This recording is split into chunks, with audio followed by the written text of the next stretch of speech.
Morning, guys. Mark Fresh, Protect Dog Training, up early in the morning today, getting on my way to a buddy of mine's Schutzen club down in Menifee. Yeah, it's a polite start. He's been doing Schutzen for a long time, and regionals and nationals and that kind of a level. So he's well qualified to be a president of a Schutzen club. So figured I'd kind of start hanging around the edges, getting my dogs worked and find out what happens. We're taking, I got Joker with me just to get him out. It's not really anything particular. At some point, I'm probably going to try to take a dog and maybe go after a BH again and start trying to get my feet wet in it because I feel comfortable. Got a good working relationship with this gentleman, so I feel comfortable with that. He did give me a black eye the other day. If you guys have been watching the videos, you've been seeing me work Bruno.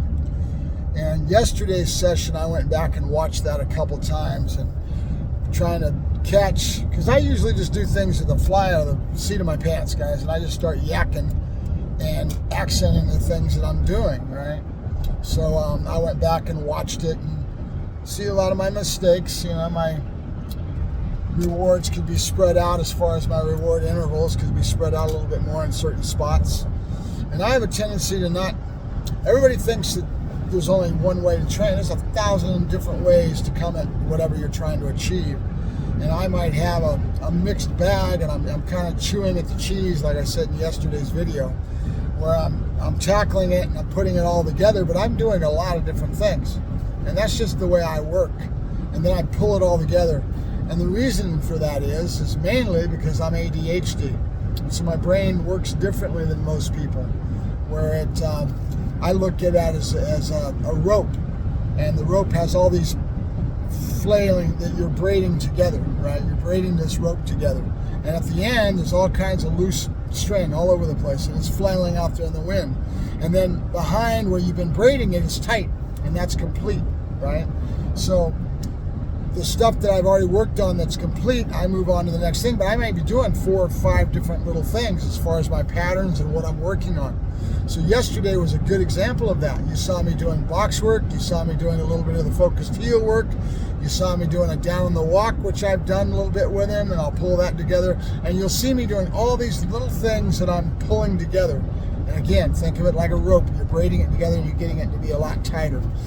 And everybody's brain works differently. And the biggest thing that I see in society as a whole is you'll have a child or somebody that'll be getting raised and their brain works a little differently for whatever reason. You know, they may be a little bit impaired, or, you know, like me, I've got ADHD, and everybody's brain works differently. They want to demonize and they want to label and they want to go after that. If you could just have a little bit more positive attitude, where you would teach the child to accept the way their brain works and teach them to harness that brain with the way it works, you'd be a lot better off instead of stigmatizing and going after things.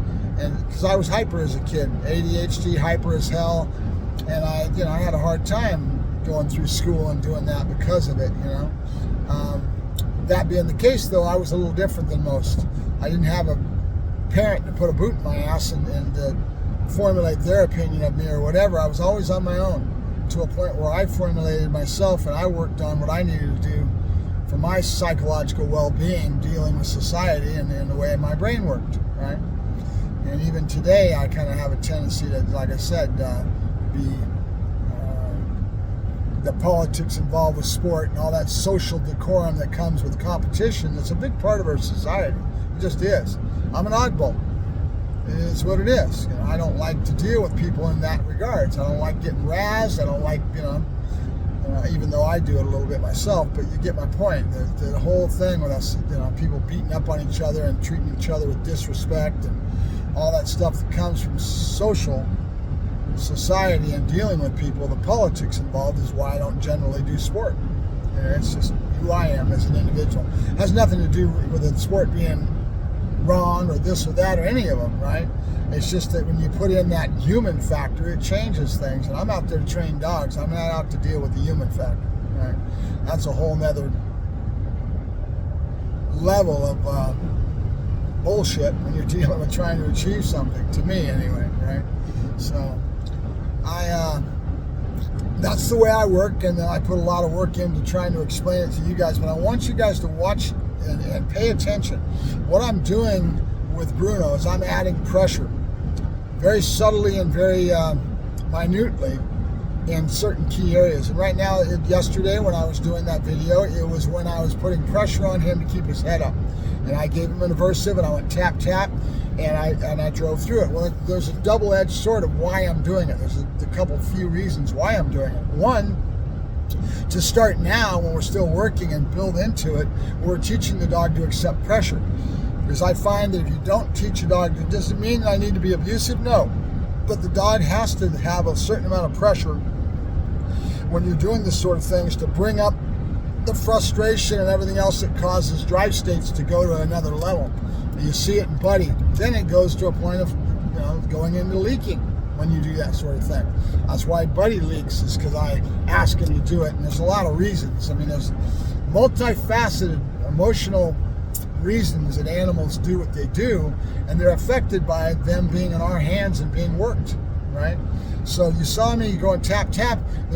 My real deep-rooted justification of that is because I want to show the dog what pressure is and teach him how to find the win, find the answer is what I call it, so that he starts to, and that frustration that's built with that, as time goes along and you keep showing the dog the way to find the right answer, he will get better and better at it. But that frustration is going to be something that goes into that high drive, higher drives, more intensity. All of it comes from those areas, right?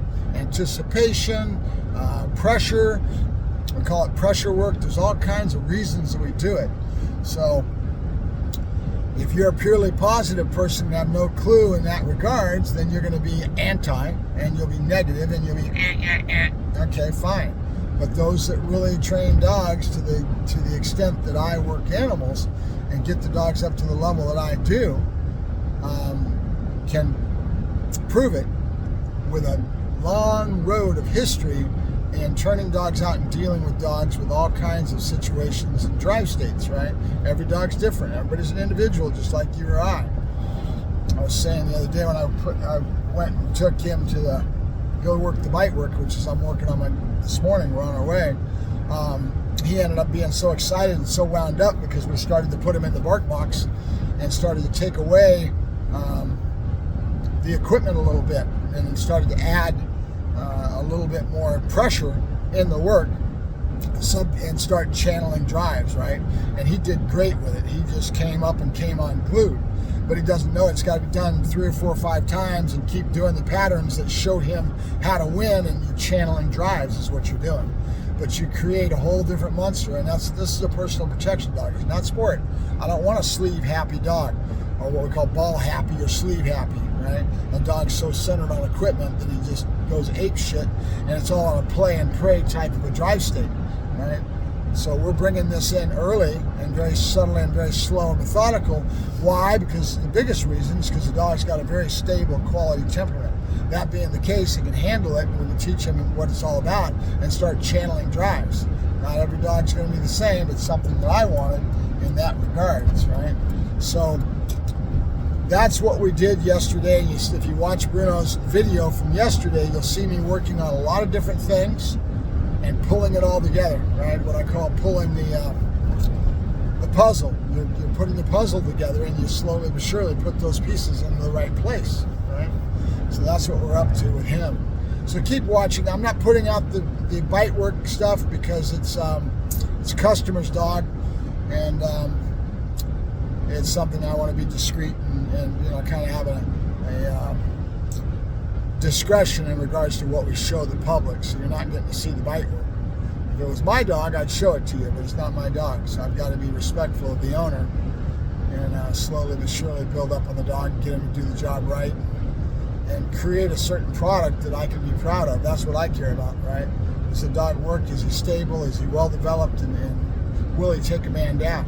In the end, yes, he will, right? With the right work, that dog can do all kinds of things in the right way. So we'll get there. All right, I'll let you guys go. I got a little bit more drive to get to Menifee. It's about an hour and 10, 15 minutes, somewhere in there. So have a good day, guys. Mark Ferreshi, ProTech Dog Training, just yakking at the screen about what we're doing. And I'll keep trying to show you these videos because I want to show you the as we're going along and then the finished product, and you get to see and then understand how we got there. How did we get to that end result, right? All right, talk to you later. Mark Ferreshi, ProTech Dog Training, signing off.